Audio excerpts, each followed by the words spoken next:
ವಾದ ಮಾಡಲಿಕ್ಕೆ ಗೆಲ್ಲದವರು ಈ ರೀತಿ ದಬ್ಬಲಿಕೆಯ ಒಂದು ರಾಜ್ಯಕ್ಕೆ ಮಾಡ್ತಿದ್ದಕ್ಕೆ ಮತ್ತು ಖಂಡಿಸ್ತೇವೆ.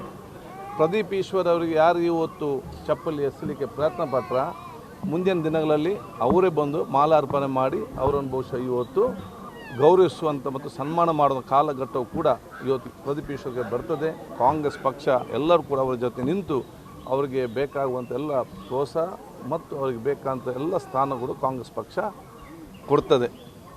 ಇವತ್ತು ಈ ರೀತಿಯ ರಾಜಕೀಯದ ಆ ಸಂಸ್ಕೃತಿ ಅದು ಯಾರಿಗೂ ಕೂಡ ವ್ಯವಸ್ಥೆಯಲ್ಲಿ ಇವತ್ತು ಒಳ್ಳೆಯದಲ್ಲ. ಯಾಕೆಂತ ಹೇಳಿದರೆ ಇವತ್ತು ದೇವೇಗೌಡರು ಅವರು ಕಾಂಗ್ರೆಸ್ ಇವತ್ತು ಪ್ರಧಾನಮಂತ್ರಿ ಮಾಡಿದಾಗ ಎಲ್ಲರೂ ಕೂಡ ಸಂತೋಷಪಟ್ಟರು. ಇದರಲ್ಲಿ ಪ್ರತಿಯೊಬ್ಬರು ಕೂಡ ಇವತ್ತು ಡಿ.ಕೆ. ಶಿವಕುಮಾರ್ ಅವರು ಇವತ್ತು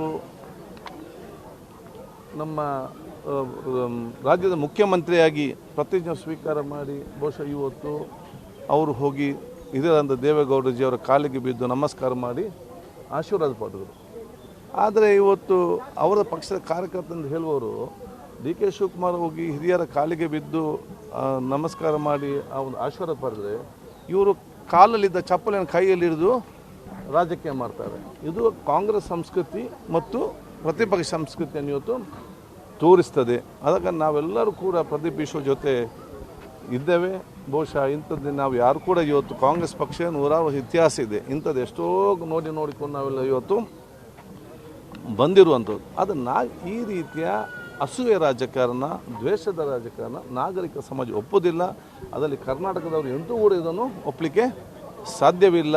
ಇದು ಸೂಕ್ತವಾದ ಉತ್ತರವನ್ನು ಬಹುಶಃ ಈ ರಾಜ್ಯದ ಜನತೆ ಬಹುಶಃ ಅವರಿಗೆ ಕೊಡ್ತದೆ ಅಂತ ಹೇಳಲಿಕ್ಕೆ ನಾನು ಇವತ್ತು ಬಯಸಿ ನಾವೆಲ್ಲರೂ ಕೂಡ ಪ್ರತಿಭೆ ಜೊತೆ ಇದ್ದೇವೆ. ಅವರು ಇನ್ನಷ್ಟು ಅತ್ಯುತ್ತಮ ಕೆಲಸ ಮಾಡಲಿಕ್ಕೆ ನಮ್ಮೆಲ್ಲ ರೀತಿಯ ಪ್ರೋತ್ಸಾಹ ನಾವು ಕೊಡ್ತೇವೆ. ಕ್ರಮಕ್ಕೆ ಏನಾದರೂ ಒತ್ತಾಯ ಅಥವಾ ಸಿ.ಎಂ.ಗೆ ಏನಾದರೂ ಇದು ಮಾಡಿದರೆ ಸರ್?